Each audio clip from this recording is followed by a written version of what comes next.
ከቀናት ባንዱ ክፉ ቀን የምንጊዜውም ታላቅ ሊዮ ሜሲ ኳስ መጫወት ያቆማል። አሁን ያ ክፉ ቀን የደረሰ ይመስላል። በጣም አስፈሪ ነው፣ ለመቀበልም ከባድ ነው። ምክንያቱም ሜሲ ለእኔና ለብዙዎቻችን የእግር ኳስ ተጫዋች ብቻ አልነበረም፣ የሕይወታችን አንድ አካል እንጂ። እኔ በሜሲ የእግር ኳስ ሕይወት ውስጥ የምደነቅባቸው በጣም ብዙ ነገሮች አሉ። ኳስ ካቆመ በኋላ ግን በቅድሚያ የማስታውሰው ሪከርዶቹን፣ ዋንጫዎቹን፣ ጎሎቹን ምናምኑን አይደለም። ይልቁን ሁሌ ወደ ህሊና የቀድሞ የሚመጣው ማንነቱ ነው።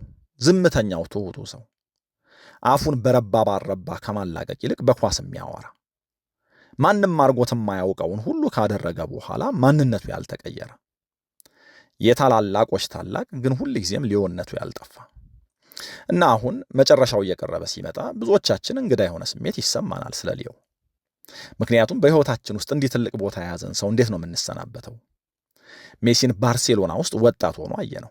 የዛን ጊዜ ምናልባት ህልሙ ማይፈጸም የማይቻል ይመስል ነበር። ከዛ ግን ያ ትንሹ 10 ቁጥር ለባሽ የእግር ኳሱ ዓለም ከዚህ በፊት ያላየው ታላቅ ምስል ሆነ። ጎሎቹ፣ ድንቅ ድሪብሎቹ፣ የማይታመኑ ፓሶቹ፣ በካምፕኑ የፈጠራቸው የማይረሱ ምሽቶች፣ ከአርጀንቲና ጋር ያሰለፈው የልብ ስብራት፣ እምባው፣ ደስታው እና ደግሞ በመጨረሻ የዓለም ዋንጫው። የዓለም ዋንጫን ሲያጣ አየነው። ሲሰድቡት ሲጠራጠሩት አየነው። እንደገና ደግሞ ተመልሶ መጥቶ የዓለም ዋንጫን ሲያሸንፍም አየነው። ታሪኩን ውብ ያደረገው ይሄ ነው። ምክንያቱም ከሁሉም ዋንጫዎችና ሪከርዶች ጀርባ ሁሌም ቀላልና ትሑት የሆነው ሊዮ ነበር። ብዙ ማውራት የማያስፈልገው፣ እግር ኳሱ እንዲናገርለት የፈቀደው፣ ታላቅ መሆኑን እየዞረ መናገር አላስፈለገውም። ቀድሞውኑ ታላቅነቱን እናውቀዋለን። ለመጀመሪያ ጊዜ ኳስ የመታ ቀን ነው እልቅና የጀመረው። ለዓመታት ከሱ የማይቻለውን ነገር እንጠብቅ ነበር። ኳሷ ወደ እግሩ በመጣች ቁጥር አንድ አስደናቂ ነገር እንደሚፈጥር እንጠብቅ ነበር እና ደግሞ በሆነ መንገድ ደጋግመን ያንን አስማታዊ ጊዜ አይተናል። እንደዚህ ያለ አስማታዊ ጊዜ የሰጠን ነበር። ነገር ግን በመጨረሻ እያንዳንዱ ታላቅ ታሪክ የመጨረሻ ምዕራፍ አለው። ስለዚህ አንድ ቀን ሜሲ ለመጨረሻ ጊዜ ወደ እግር ኳስ ሜዳ ይገባል። ከዚያ በኋላ ሌላ ጨዋታ አይኖርም፣ ሌላ የውድድር ዘመን አይኖርም። ያ ትንሽ ግራ እግሩ ሌላ ታምር ሲፈጠር ለማየት የዛኔ አንጠብቅም እና የዛኔ ነው ምን ያክል እድለኞች እንደነበርን የምንገነዘበው። በሊዮኔል ሜሲ ዘመን መኖራችን ምንኛ ታላቅ እድል ነበር የሚያስብለን። እሱ ሲጫወት ማየታችን፣ ታላቅነትን በእኛ ጊዜ መመልከታችን። ምክንያቱም ሪከርዶች አንድ ቀን ይሰበራሉ፣ ዋንጫዎችም አንድ ቀን ይረሳሉ፣ እግር ኳስም አዳዲስ ኮከቦችን ያገኛል። ነገር ግን ሜሲ የሰጠን ትዝታ ዘላለማዊ ነው፣ ፈጽሞ አይጠፋም። ሊዮ በአባቱ ሐዘን ምክንያት ክፉኛ ተሰብሯል። በዚህ ምክንያት የመጫወት ትርጉሙም ጠፍቶበታል። ስሜት የሚነካ መታሰቢያውን ለአባቱ እንዲህ ሲል ጽፏል። አባቴ እንደሌለህ እስካሁን ማመን አልቻልኩም። እውነቱን መቀበል ከብዶኛል፣ ደግሞም መቀበል አልፈልግም። ከእንግዲህ ዳግመኛ እንደማላይህ እንደማንነጋገር ማሰብ ለእኔ በጣም ከባድ ነው። እየተሰቃየህ እንደነበርና ይህ ላንተ የተሻለ መሆኑን ግን አውቃለሁ። ግን ደግሞ በጣም ቀድመህ ተለየህን። አብረን ለመደሰትና ለመኖር ገና በጣም ብዙ ይቀረን ነበር እኮ። በመጨረሻ የዓለም ዋንጫዬ እንድጫወት ደጋግመህ ተጠይቀኝ ነበር። ውድድሩ ሊጀመር ጥቂት ቀናት ሲቀሩት ግን ሁኔታህ በጣም ከፋ። ወደ ውድድሩ ለመምጣት የማትችልበት የመጀመሪያ ጊዜ ነበር። እኔ የምጫወትበት ቶርናመንት ላይ ሳትመጣ ሳትገኝ ስትቀር ለመጀመሪያ ጊዜ ነበር። እናቴ ግን እንደሚሻልህ ለመጓዝም በቂ ጤንነት እንደሚኖርህ ትነግረኝ ነበር። እኔም ወደ ፍጻሜው እንደምንደርስና አንተም ለመመልከት እንድትመጣ እንደምናደርግህ ነግረህ ነበር። እያንዳንዱ ጨዋታ ሲያልቅ መልእክትህን እጠብቅ ነበር፣ ግን አልመጣም። ያን የነበር ሁኔታው በእውነት በጣም ከባድ እንደሆነ የተረዳሁት። እንደዛም ቢሆን እኔ በተቻለ መጠን ሩቅ መሄድ እንዳለብኝ ማሰቤን ማቆም አልቻልኩም። ምናልባት አንድ ጨዋታ ለማየት ጊዜ እንዲኖርህ ብዬ ነበር። ወደ ፍጻሜው ደረስን፣ አንተ ግን እዚያ መሆን አልቻልክም። ዋንጫውን አሸንፌ ወደ አንተ ይዤ መጥቼ ሌላ ዋንጫ ላሳየ ከልቤ ፈልጌ ነበር፣ ግን ማድረግ አልቻልኩም። እግሮቼ ከዛ በላይ ሊያስኬዱኝ አልቻሉም። በዛ ጊዜ የሰውነቴን ወሰን ማለፍ ሞከርኩኝ፣ ግን አልቻልኩኝም። ደህና የመሆን ስሜትም አልተሰማኝም። ስመለስ ፍጻሜውን በፍጹም ቅጣት ምት እንደተሸነፍን አስብህ ነበር። ስለተፈጠረው ሁሉ መነጋገር አልቻለም። በህመምህ ምክንያት በምንም ልትደሰት አልቻልክም። ዋንጫውን አላሸነፍንም፣ ግን እያንዳንዱን ጨዋታ ምን ያክል እንደተደሰትንበት አታውቅም። እንደገና ትክክል ነበርክ። እዚያ መሆንና መጫወት ነበረብኝ። መሄዴ ትክክል ነበር። ይህን የምነግርህ ስለዚህ ብቻ ነው። ምክንያቱም ልንነጋገርበት ያልቻልነው ብቸኛው ነገር ይሄ ነበር። የቀረውን ሁሉ አንተ ቀድሞውኑ ታውቀዋለህ። ከሥራ ኃላፊነት የውጭ ባለኝ ጊዜ ሁሉ በየቀኑ እንነጋገር፣ እንተያይ ነበር። ከአንተ ውጭ ምን እንደማደርግ አላውቅም። እንዴት ሕይወቴን እንደምቀጥልም አላውቅም። ማውቀውና ሳደርግ የኖርኩት ሁሉ እግር ኳስ መጫወት ብቻ ነበር። አሁን ግን ይህን ለረዥም ጊዜ መቀጠል እችል እንደሆነ ብዙ ጥርጣሬዎች አሉኝ።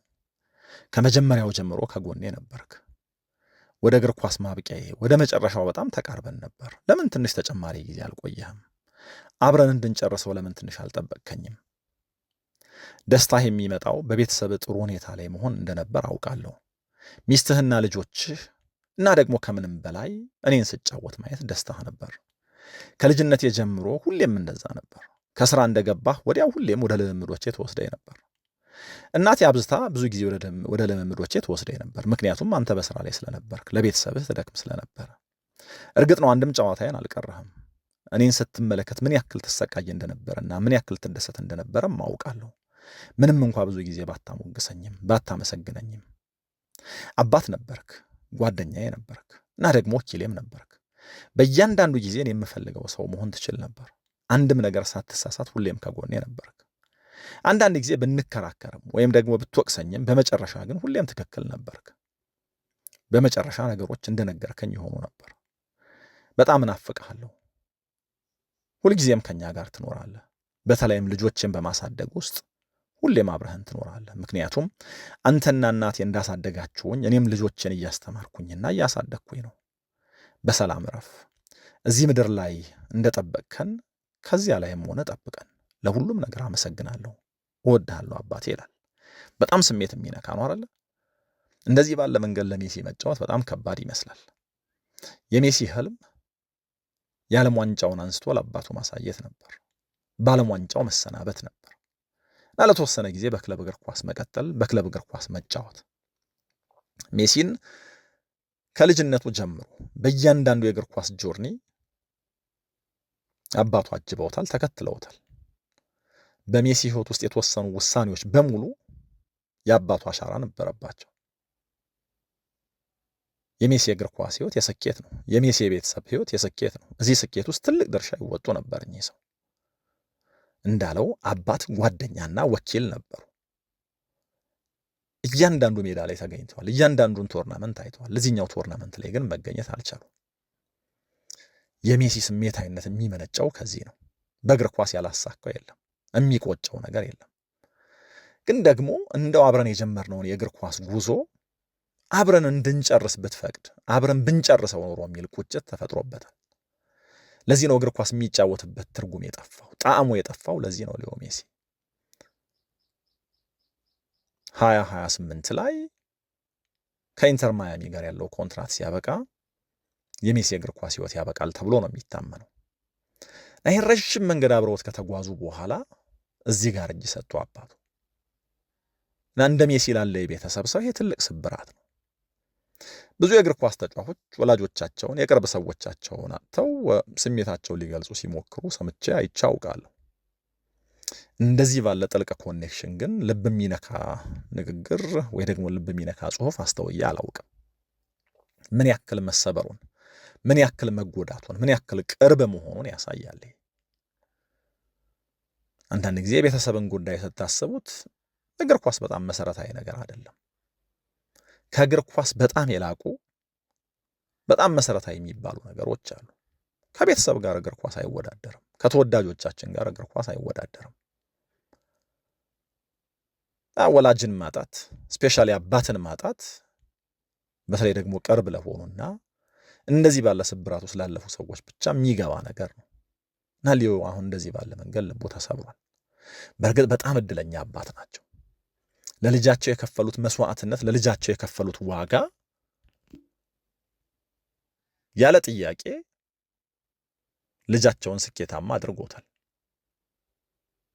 የምንጊዜውን ታላቁን ተጫዋች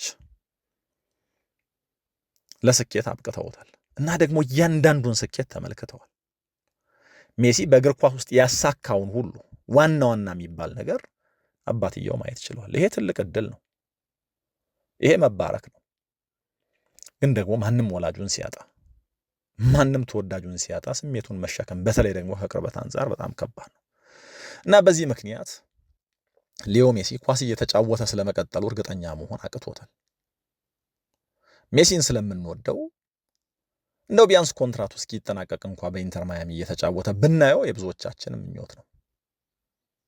ግን ደግሞ ቅድም እንዳልኩት እግር ኳስ በህይወት ውስጥ አስፈላጊ ከሆኑ ወይ ደግሞ በጣም አስፈላጊ ከሆኑ ነገሮች ተርታ ሲሰለፍ ወደኋላ የሚሄድባቸው ወይ ደግሞ ፕራዮሪቲ ልንሰጣቸው የሚገቡን በጣም ብዙ ነገሮች ከፊቱ አሉ። ያስደሰተውን ቢያደርግ በእግር ኳስ ያላሳየን የለም። በ39 የማይደገም ነገር በዓለም ዋንጫው አድርጓል።